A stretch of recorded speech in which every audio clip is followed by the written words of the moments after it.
जय हिंद। नमस्कार साथियों, कैसे हैं आप सभी लोग। उम्मीद करते हैं कि आप सभी लोग अच्छे होंगे और आपकी तैयारी जो है बिल्कुल अच्छी तरीके से चल रही होगी। तो साथियों, आज के इस क्लास में हम सभी लोग जो है बीएसएससी कार्यालय परिचारी भर्ती 2026 के एग्जाम के लिए जो है साथियों प्रीवियस ईयर के टॉप ऐसे चुनिंदे प्रश्नों को लिए हैं जो कि साथियों आपके बीएसएससी कार्यालय परिचारी भर्ती 2026 के एग्जाम में जो है 100% ये सभी क्वेश्चन साथियों आने की संभावना है।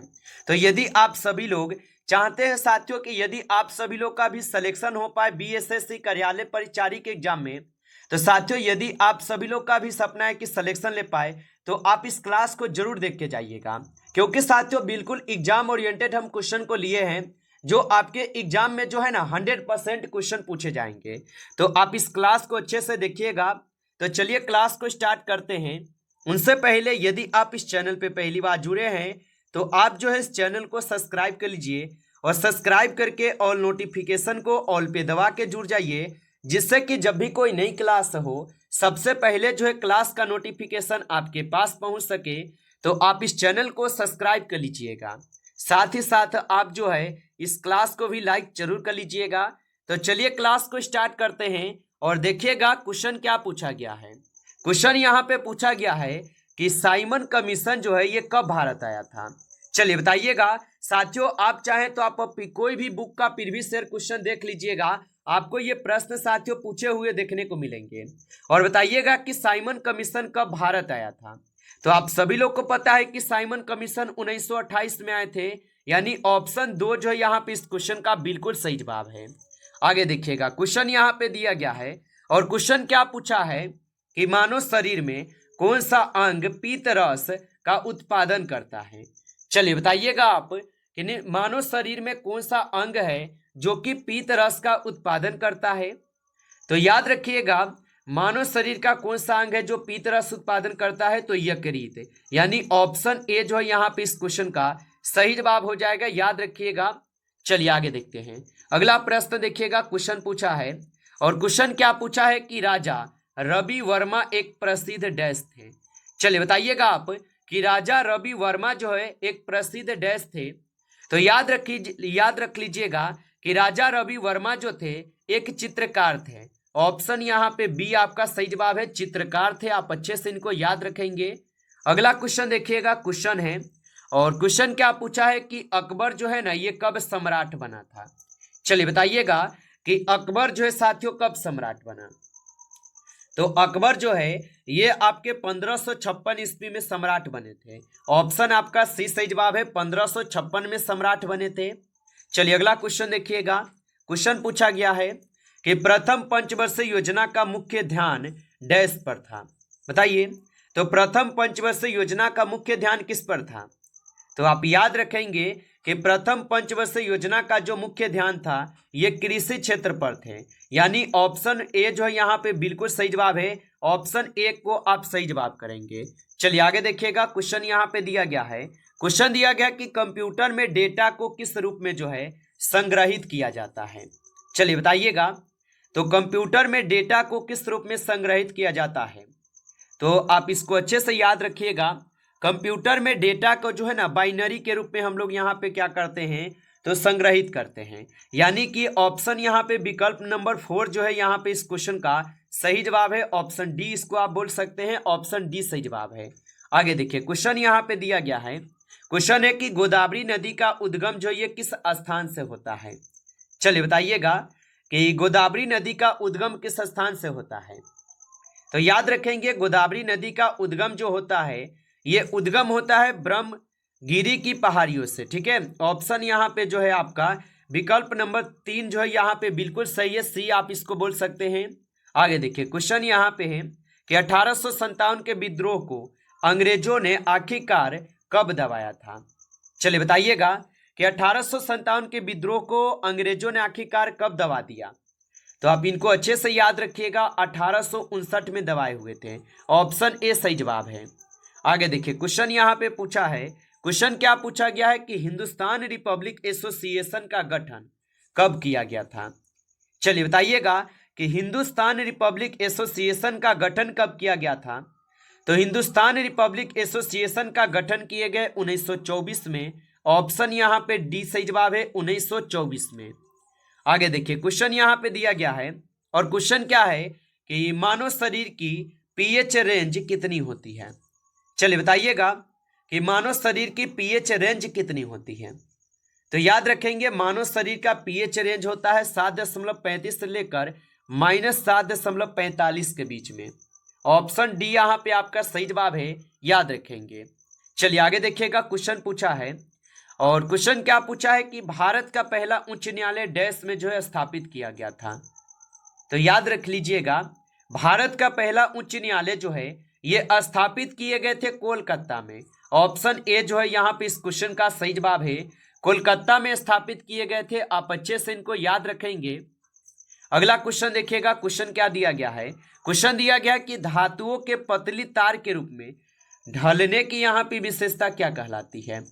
चलिए बताइएगा कि धातुओं के पतली तार के रूप में ढलने की विशेषता क्या कहलाती है। तो ये विशेषता कहलाती है तन्यता। ऑप्शन यहाँ पे विकल्प नंबर 3 जो है ना आपका सही जवाब है, याद रखेंगे। चलिए आगे देखिएगा क्वेश्चन यहाँ पे है कि URL का पूर्ण रूप क्या है। चलिए बताइएगा URL का यहाँ पे पूर्ण रूप क्या होगा। तो URL का पूर्ण रूप होता है यूनिफॉर्म रिसोर्स लोकेटर। ऑप्शन यहाँ पे जो है ना सी आपका सही जवाब है, याद रखिएगा। आगे देखिए क्वेश्चन यहाँ पे पूछा है, क्वेश्चन पूछा है कि किस टीम ने हॉकी इंडिया लीग 2026 का यहाँ पे खिताब जीता है। साथियों ये आपके कुछ न्यू क्वेश्चन भी लिए हैं और ये आपके करंट अफेयर्स से क्वेश्चन को कुछ ले लिए हैं, क्योंकि आपके करंट अफेयर्स से भी क्वेश्चन पूछे जाएंगे। इसलिए सोचे कि आपको करंट अफेयर्स से भी 2-4 क्वेश्चन जो इंपॉर्टेंट है जो आएंगे वह करा देते हैं। ठीक है, तो ये करंट अफेयर्स का क्वेश्चन है, ये आपके प्रीवियस ईयर के नहीं है, न्यू क्वेश्चन है। ठीक है, और किस टीम ने हॉकी इंडिया लीग 2026 का खिताब जीता है। तो आप इसको ध्यान रखेंगे, ये कलिंग लोसर्स जीते हुए हैं। ऑप्शन यहाँ पे बी सही जवाब है, कलिंगा लोसर्स हो जाएगा। आगे देखिए प्रश्न पूछा है कि किस राज्य ने वर्ष 2026 को कृषि वर्ष यानी एग्रीकल्चर ईयर जो है ना घोषित किया है। चलिए बताइएगा कि किस राज्य ने वर्ष 2026 को कृषि वर्ष या एग्रीकल्चर घोषित किया है। तो आप याद रख लीजिएगा ये मध्य प्रदेश है। ऑप्शन आपका सी सही जवाब है, मध्य प्रदेश होगा। चलिए आगे देखिएगा प्रश्न पूछा है और प्रश्न क्या पूछा गया कि अति विशिष्ट रेल सेवा पुरस्कार से जो है ना किससे सम्मानित किया गया है।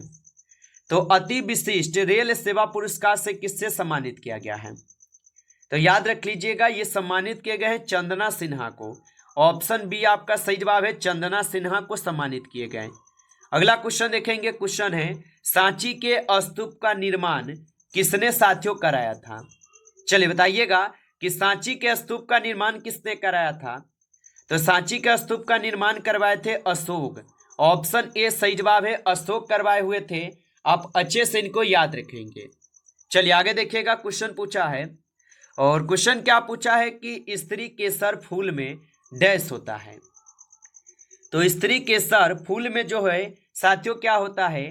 तो स्त्री के सर फूल में एक स्त्री जनन अंग होता है। ऑप्शन यहाँ पे बी सही जवाब है।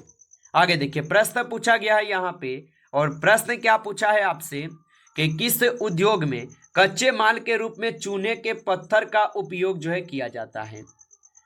तो किस उद्योग में कच्चे माल के रूप में चूने पत्थर का उपयोग किया जाता है।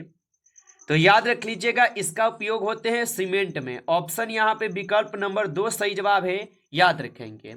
आगे देखिए क्वेश्चन यहाँ पे है कि प्रसिद्ध हिंदी उपन्यास तमस जो है ना किसने लिखा है। चलिए बताइएगा कि प्रसिद्ध हिंदी उपन्यास तमस किसने लिखा है। तो इसको लिखे हुए हैं किसने। तो इसको लिखे हुए हैं आपके कौन। तो यहाँ पे इस क्वेश्चन का सही जवाब क्या हो जाएगा। तो यहाँ पे 21 का क्या लगा रहे हैं, 21 का विकल्प नंबर डी आप लोग का आ रहा है। ऑप्शन डी सही जवाब है, याद रखेंगे। आगे देखते हैं अगला प्रश्न यहाँ पे पूछा गया है और प्रश्न क्या है कि भारत में पहला नाभिकीय विद्युत संयंत्र कहाँ जो है ना स्थापित किया गया था। चलिए बताइएगा तो भारत में पहला नाभिकीय विद्युत संयंत्र जो है कहाँ पे स्थापित किया गया। तो ये स्थापित किए गए तारापुर में। ऑप्शन ए को सही जवाब करेंगे, तारापुर में स्थापित किए गए। आगे देखिएगा क्वेश्चन है और क्वेश्चन है कि सरदार सरोवर बांध जो है ये किस नदी पर बना है? चलिए बताइएगा कि सरदार सरोवर बांध किस नदी पर बना है? चलिए बताइए। तो सरदार सरोवर बांध जो ये नर्मदा नदी पे बने हैं। ऑप्शन आपका सी सही जवाब है, नर्मदा नदी पे। आगे देखिए, क्वेश्चन यहाँ पे पूछा है कि डैश भारत का सबसे बड़ा बॉक्साइट उत्पादक राज्य है। तो सबसे बड़ा बॉक्साइट का उत्पादक राज्य पूछा है। तो सबसे बड़ा बॉक्साइट का उत्पादक राज्य आपको पता ही है कि ओडिशा है, यानी विकल्प नंबर 2 जो है यहाँ पे इस क्वेश्चन का सही जवाब है, ओडिशा होगा। आगे देखिए, क्वेश्चन यहाँ पे पूछा है, क्वेश्चन पूछा गया कि हेपेटाइटिस ए जो है ये किसके कारण होता है? तो हेपेटाइटिस ए जो ये किसके कारण होता है? तो ये होते हैं आपके विषाणु के द्वारा। विकल्प नंबर डी जो यहाँ पे इस क्वेश्चन का सही जवाब है, विषाणु के द्वारा होते हैं। आगे देखेंगे, क्वेश्चन यहाँ पे दिया गया है कि प्रोग्रामिंग लैंग्वेज जावा का आविष्कार जो है ये किसके द्वारा किया गया था? तो प्रोग्रामिंग लैंग्वेज जावा का जो आविष्कार है ये किसके द्वारा किया गया? तो यहाँ पे 26 नंबर क्वेश्चन का सही जवाब क्या है? तो ऑप्शन यहाँ पे डी लगा रहे हैं, ऑप्शन डी सही जवाब है, याद रखेंगे। चलिए आगे देखते हैं। अगला प्रश्न देखिएगा, क्वेश्चन पूछा गया है कि भौतिकी का कौन सा भाग द्रव्य के गुणों से संबंधित है? चलिए बताइएगा कि भौतिकी का कौन सा भाग द्रव्य के गुणों से संबंधित है?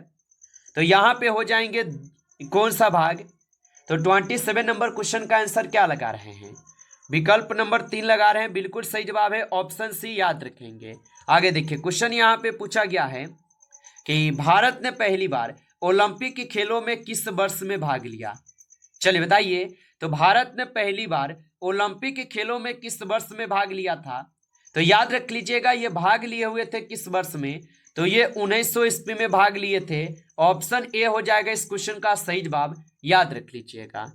चलिए आगे देखेंगे, क्वेश्चन यहाँ पे दिया गया है, सुकन्या समृद्धि योजना का शुभ आरंभ किसने किया था? तो सुकन्या समृद्धि योजना का शुभ आरंभ जो है ये नरेंद्र मोदी के द्वारा किए गए। ऑप्शन आपका सी जो है यहाँ पे सही जवाब है, आप याद रखेंगे। चलिए अगला क्वेश्चन यहाँ पे दिया गया है कि कहा जाता है कि 1906 में भारत का प्रथम राष्ट्रीय ध्वज जो है ये डैश में फहराया गया था। तो कहा जाता है कि 1906 में भारत का जो प्रथम राष्ट्रीय ध्वज फहराए गए थे कोलकाता में फहराए गए। विकल्प नंबर 3 जो है यहाँ पे इस क्वेश्चन का सही जवाब है, कोलकाता में फहराए गए थे, याद रखेंगे। अगला क्वेश्चन यहाँ पे दिया गया है कि आरटीआई अधिनियम जो है ये कब प्रभावी हुआ था? चलिए बताइएगा कि आरटीआई अधिनियम कब प्रभावी हुआ था? तो आरटीआई अधिनियम प्रभावी होता है आपके कब? तो आप इसको याद रखेंगे, अक्टूबर 2005 में ये प्रभावी होता है। ऑप्शन डी सही जवाब है। अगला क्वेश्चन यहाँ पे है कि संयुक्त राष्ट्र परिषद में कितने अस्थायी सदस्य हैं? चलिए बताइएगा। तो संयुक्त राष्ट्र परिषद में कितने अस्थायी सदस्य हैं? तो याद रख लीजिएगा, इसके कुल 10 अस्थायी सदस्य हैं। ऑप्शन डी सही जवाब है, 10 हो जाएगा।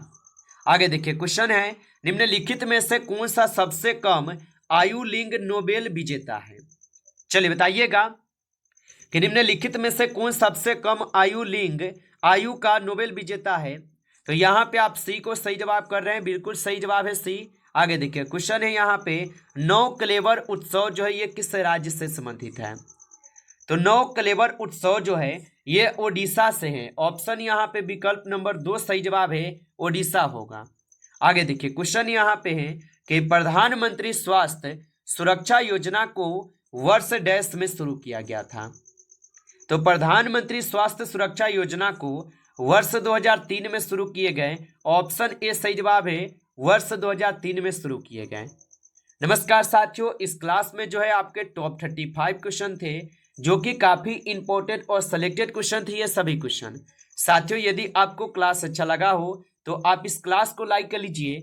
नए जुड़े हैं आप इस चैनल पे तो आप इस चैनल को भी सब्सक्राइब करके ऑल नोटिफिकेशन को ऑल पे दबा के जुड़ जाएंगे, जिससे कि जब भी कोई नई क्लास हो सबसे पहले क्लास का नोटिफिकेशन आपके पास जो है पहुंच सके। तो आप इस चैनल को सब्सक्राइब जरूर कर लीजिएगा। चलिए फिर मिलते हैं आपसे एक नेक्स्ट टॉपिक के साथ नेक्स्ट क्लास में। तब तक के लिए जय हिंद, जय भारत।